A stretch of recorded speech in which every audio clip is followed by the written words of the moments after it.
Maanni mucaanana manni barumsaan jiru moo maaliif gidduutti galte? Jira tureemi anatu gidduutti gale malee. Maal jechuudha ree maaliif gidduutti galte? Maanni barsiisaa herregaa sanatu na aarsika. Zim jedhee gatiixaa barbaade naan jedhee naanini gatiixaa ta'e gatte barbaaduun dhufe anoo barachuun dhufe hin jedheen naannaare.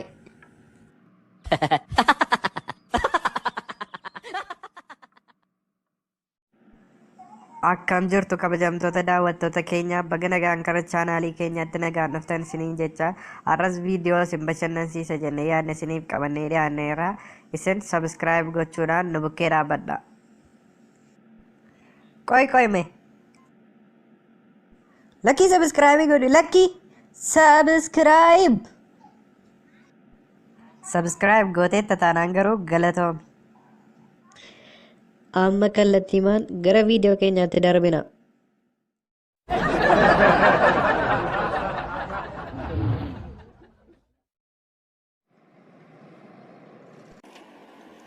Utuu na ilaaltuu ofirra naannoftee gaafan si xaqqasu silkii lafaan dhoofteem gaafas.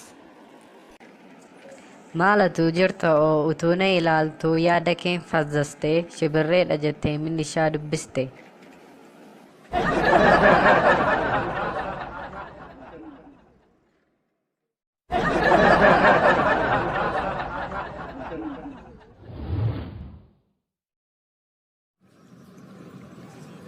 Ergeen ture meeseejii bilbila kee irratti argitee moo hin argine ati? Har'a sa'a 9tti galee ture meeseejiin bilbila koo irratti kaardii abbaa dhibbaa ammuma naaf guuti kan jedhu kan keeti. Ni kan kooti. Lakki hin argine anoo.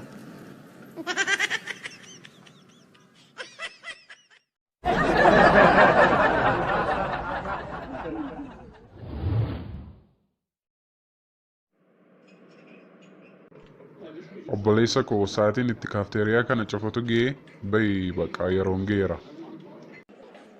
Ani immoo wantan ta'uu barbaade taaruu isitti fakkaataa haadha manaa kootu mana ija kee akkan hin argine jettee na ariite. Ani immoo kanaaf fala wayisii faluure. Maaloo yoo fala qabaatte naaf falime. Ija kee akkan hin argine siin jette hooti.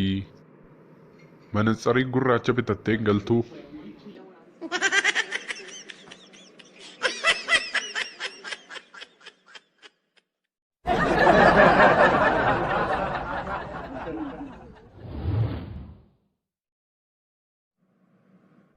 Siinim nama nana ati manaajara hoteela kanaati. Eeyyeen anumadha bulchaan hoteela kanaa maal si gargaaru yaa nama nana.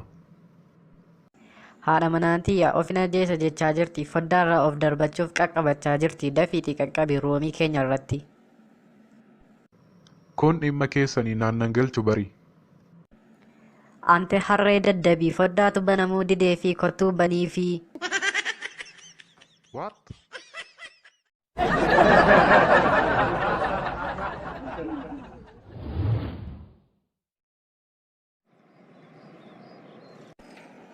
Akkam re'ati jirra akka kunoo maal taana jette.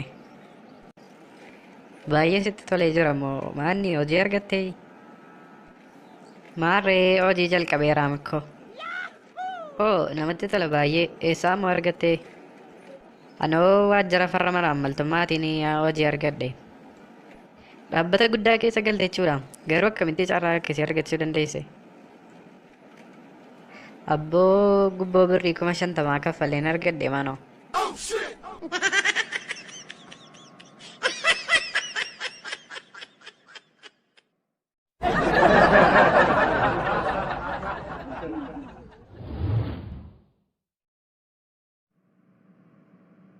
Mee barattoota gaaffii tokkoon isin gaafadhaa. Dhalli namaa mee afaan saayinsawaatiin maal jedhama?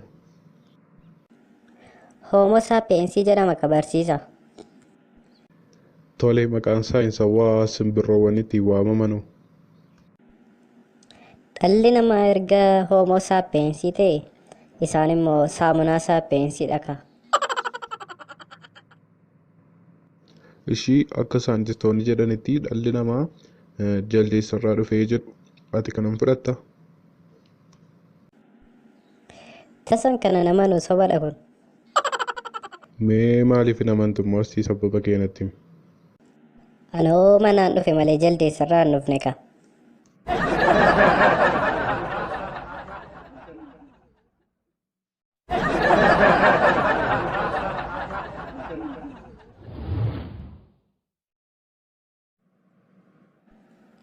Na barbaaddanii turtanii alaqa. Inni si barbaadeen ture ati garuu du'a booddee namni ni deema jettee yaadda? Maal akkamitti namni edda du'e booddee deema ree? Sila du'e yooti. Maaliif jettan garuu isin?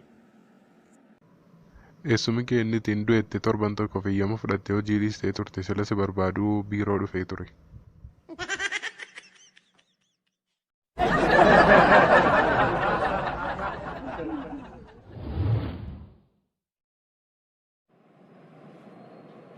Siini, ati garuu maaliif yeroo baay'ee jaalallee kee damma koo maaloo koo itti waamtaani baay'ee ma jaallataanii?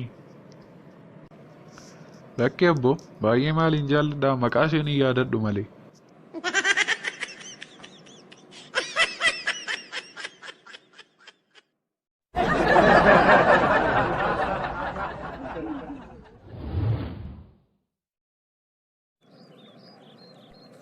Yoo dhiira taate kottu kaasitti wal tumna amma namni gargar nu qabu hin jiru.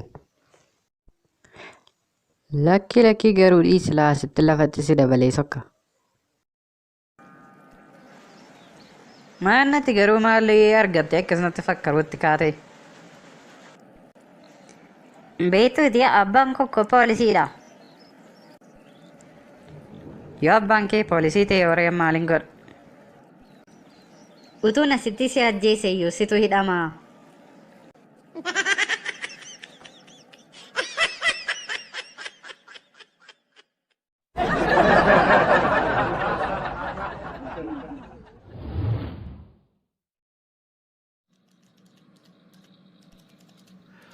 Yaa waaqati anaa fi siinootiraakii diina koof immoo baajaajii kenniiti isa booddee anumaaf dhiisi.